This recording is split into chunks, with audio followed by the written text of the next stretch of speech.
Get out of here, puppy. Did you see I'm trying to make a fish tank video? Alright, Fish Tank TV, Fish Tank people. This is Jake again. I'm going to give you a quick clip of my recent score. Found this 120 on Craigslist. Got it for a song. A little bit dirty, but it's going to be a fun tank.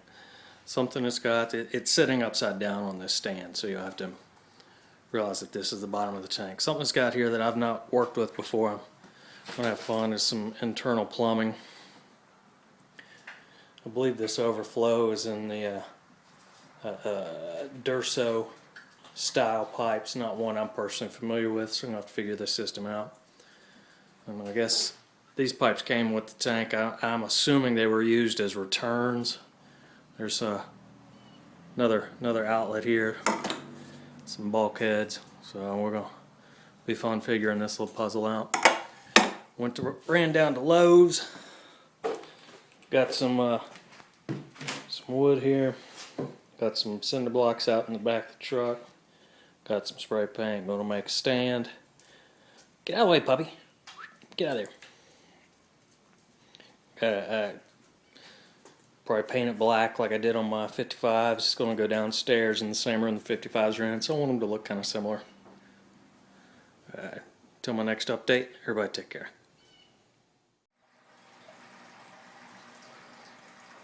What's up, Fish Tank people? This is Jake again. It's been a few weeks since I put anything up. My internet's been all screwed up. Just want to tell you guys, avoid Comcast. They give terrible service and terrible customer service. I've had an awful experience with them. But let's talk about fish tanks. This is my 120. Got it off Craigslist a couple weeks ago. This is the first wet test. You can see it's rolling here. I plumbed it up. It's got internal overflows. It came with one overflow that was a little bit jank. Some minor alterations got it working right. And then on the other end of the tank, made my own overflow, that is. And I basically used plans that I've ripped off 100 different internet videos I've watched about fish tanks. Water's holding great, tank looks good. I don't know if you guys can see that or not, but see all that junk floating around in there? Look through the reflection. So that shows me this system's going to have good water movement. Now it's just sawdust and filings off the PVC pipes and just junk. I wasn't real patient when it was time to put some water in here. I got excited and filled her up when it was still a little bit dirty. That's what I get. Got a classic overflow and wet dry sump system. Bio balls. I didn't buy those. Well, I did, but I bought a whole aquarium system a couple years ago, and it came with a bunch of bio balls, like tons and tons and tons of them. I've given so many of these things away. I would not recommend people purchasing them because you can make do with other materials that are way less expensive. But I've got them, so I use them. This is just my water test. I'm going to put a better diffuser on the top there so the water gets spread out a little better over the media. Down in this bottom, where the material will be totally submerged, I'm going to fill it up with pot scrubbers. This part of the filter, I'm not sure what I'm going to put in there, but I'll add something. And of course over here's the return. Got an Eheim pump. I forget the model number. I've had it for several years. It's rated at like 950 or 1,000 gallons an hour. It's awesome pumps. Runs like a champ. Never had any issues. Let's see if I can get down in here. That little black dude there is a squid, and it just changes the water direction, so it's got some gears in there that are run by the water pressure itself. It'll pump out water to the left side for a few seconds, then switches over to the right side. It robs you of a little bit of pressure, but it's real handy when you got multiple water returns. and one pump. I got, like I was showing a second ago, I feel like I got pretty good circulation going in there. When I set it up, I'll probably put a bubble wand down in the center of this back so I get the this rollover action with current. That's where we're at today. I want everybody to overlook my sloppy garage. It's winter time. It's too cold to be messing around in the garage. But here I am up to my elbows in cold ass water. Signs of a true addict, I guess. Alright guys, take care. I look forward to any suggestions or comments you have. Please rate, subscribe, and share. See you guys. Alright guys, the days I've been waiting for so long has come. Today is the day that I'm going to set up my 120. This is the wall it's going to go against, but that brown paint will never do. So hang on just a second.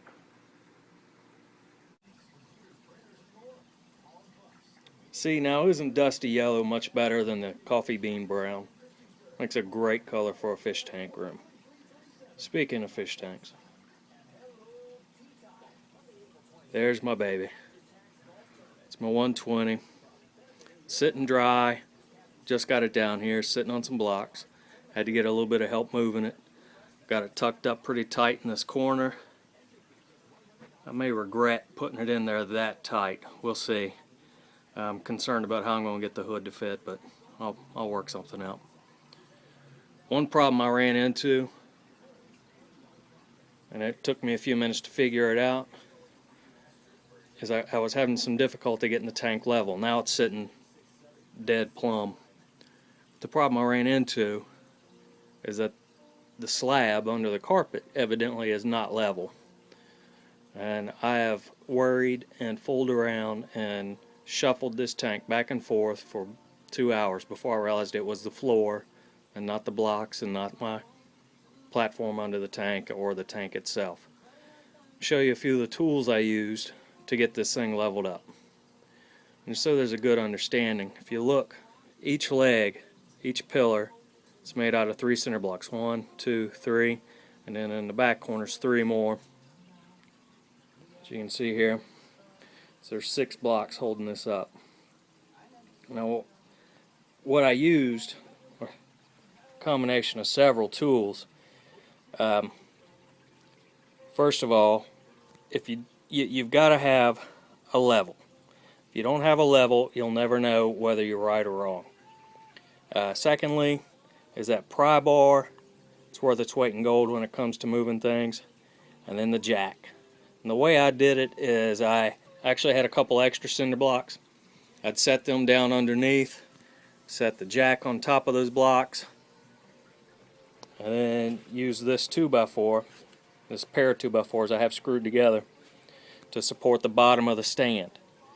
And I would lift the tank up just in very tiny increments. You know, I'm talking 1/4 of an inch or less, or just enough to take the weight off the blocks, and shuffle the blocks around to where I want them, set the weight back down. And you know, and sometimes what happens is when you release the weight off the jack onto the blocks, even they shift a little bit. So it took a few tries to get it exactly right, and you get the left side right, and it knocks the right side out. You get the right side right, the left side's a little bit out of whack, and it just takes a patience. Another thing that if you don't have worth its weight in gold is shims. You know, I put these wood shims were almost exactly the right height to make up for the difference in the pitch of the concrete slab.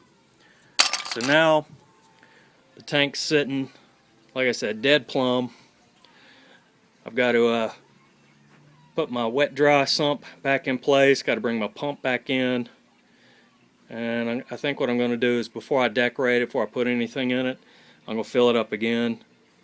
I'll get all the wet works running, make sure I didn't knock any of the fittings loose, and shuffling it. Another trick that I used, and you know, when I built this, one thing I didn't take into consideration was actually moving it from the garage to down here, and the plumbing for it runs through the platform. So once that was all done, I had to move the tank and the platform together. So I used some like ratchet straps, like you do hold stuff down in the bed of a truck, and just ran them around the tank and the platform all at once and held it tight. Didn't have any problems with that. Another, sounds silly, but the way I did is I had my brother and my father came over, and we shuffled the tank from the garage onto the tailgate of my truck. Then I backed the truck around the yard right to just outside these doors, and then we shuffled the tank inside here. You know, I don't know what the tank weighs, but I would hazard a guess that it's somewhere in the 200-pound range. You know, it took 3 grown men just to shuffle it around and get it to where it needed to be. I would advise extreme caution when you're trying to move a tank this heavy. Make sure you got plenty of help, so you don't want to take a chance in breaking it. Alright guys, next video is going to show how I dirt the tank and put the plants in, and we'll talk about how I'm going to decorate it. Until then, take care. Alright fish tank people, this is the Viper again, and now I'm going to show you the steps I've taken to prepare my tank for a dirt substrate. What I've got here is a couple buckets full of muck, filth. It's kind of gross. Actually, it's awesome. What I'm using is this brand of topsoil. It's organic. If you read the description there, you can see kind of what I've got going on. I like topsoil better than potting soil. It's a little heavier. It's not quite as ground is quite as fine. So what it does is it's easier to contain inside the tank. The way I like to do it is I'll put it in a bucket, a couple buckets, 3 buckets, and top it off with water, stir it up, let it sit out here for a couple days. The advantage is that it waterlogs the dirt, so when you put it in the bottom of the tank, it's not as likely to float around. This Flora-Max is what I'm going to use to cap the soil.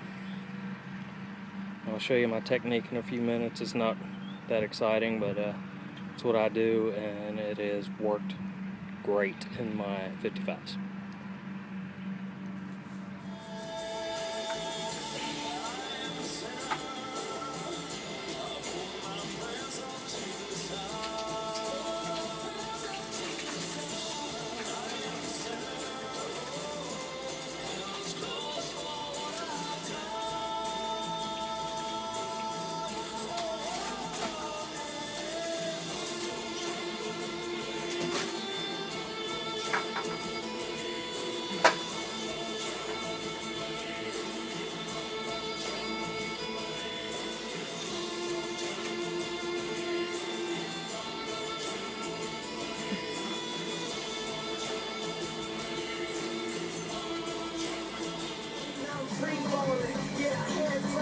Alright, fish tank people, as you can see, I got probably 2 inches of soil and then another 1/4 inch, 3/4 inch of gravel on top. This is my first time I filled the tank up, and as you can see, it's pretty cloudy. I have already put some plants in. Got some red tiger lotus that was growing like crazy, and my 55s, I had to move them somewhere. So the next trick is to fill it up, get the filter rolling, probably do 2 or 3 75% water changes, and then it'll get clear, and after that I'll start adding a few more plants. Alright ladies and gentlemen, I know I said I was going to show you how I put the plants in the tank, but once I got started, I got, my hands were wet, my shirt was wet, and everything was wet, and it just wasn't a good time for me to go pick up my phone and start shooting a video. So let me show you what we got so far. Obviously, the soil is under the gravel's on top. I've got about 3/4 inch gravel. Put the driftwood in the soil, and then put the gravel on top of that, and I think my hopes are is that'll help hold, keep the driftwood tightly in there. Started adding some plants. We'll talk about specifically about the plants later on, but I put the taller species in the back, the medium height ones in the middle, the shorter ones in the front. You know, one of the problems I have with the 55 is I had too many different species and everything got in there so densely you couldn't appreciate anything, so I'm not put the plants in as dense this time. Put the fish in. Everybody looks happy. These are fish came out of the 55. I actually took one of the 55s all the way down. It's going to get set back up sometime in the future. Probably African cichlids, but we'll see. One other thing I want to talk about is I've actually added the temporarily put the canister filter that was on the 55 on this tank in addition to the wet-dry system. My thought is the established canister filter will help cycle this tank without any issues. That's my hopes anyway. My light situation's still a little bit junky. I'm not even going to show you what I'm rolling with right now, but maybe in my next video I'll show you how I build a hood and do some figure out what I'm going to do for lights anyway. I've got a couple of different ideas. I just got to figure out how I want to do it. Alright folks, until next time, I appreciate you watching my videos. I ask that you subscribe, give me a thumbs up, tell your friends to check out my videos. Till then, everybody have a great day.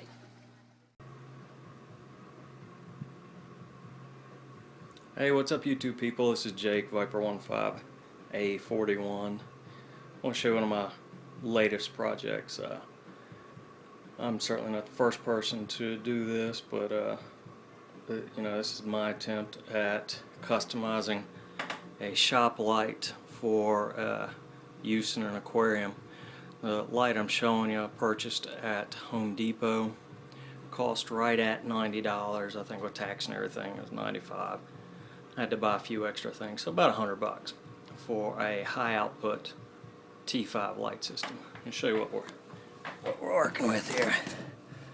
Okay, one of the first things that I had to do is put an electric cord on. So when you buy these, they're designed for use in like new construction or to be put in shops. I bought the cord at Depot. It's about $5.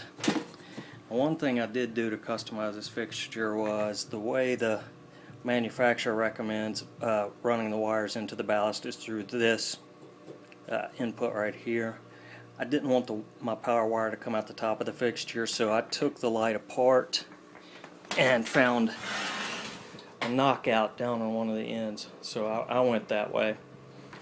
This is a very simple project. You don't have to be any kind of electrician to put a cord on one of these fixtures. Let me flip it over and show you. I've already got my bulbs in it.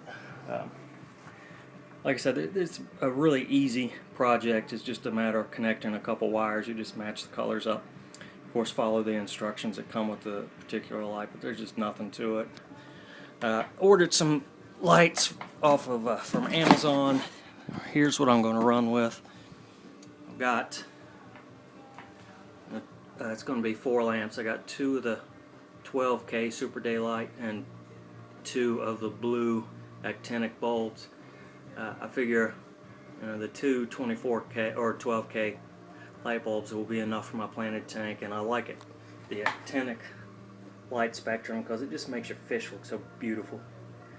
The next step in this process is to build a wooden hood, which I've already actually started, but it's raining cats and dogs today, and I don't know if I'm going to get any work done on the wooden part of this, so it'll sit on top of the tank. I'll probably make another quick video of that when I get around to finishing the wood part, but I thought I'd share this a little bit with you. Like I said, $100. I got 4 high output T5 lights. Very simple project. I think anybody can do it. Till next time, I hope everybody has a great day.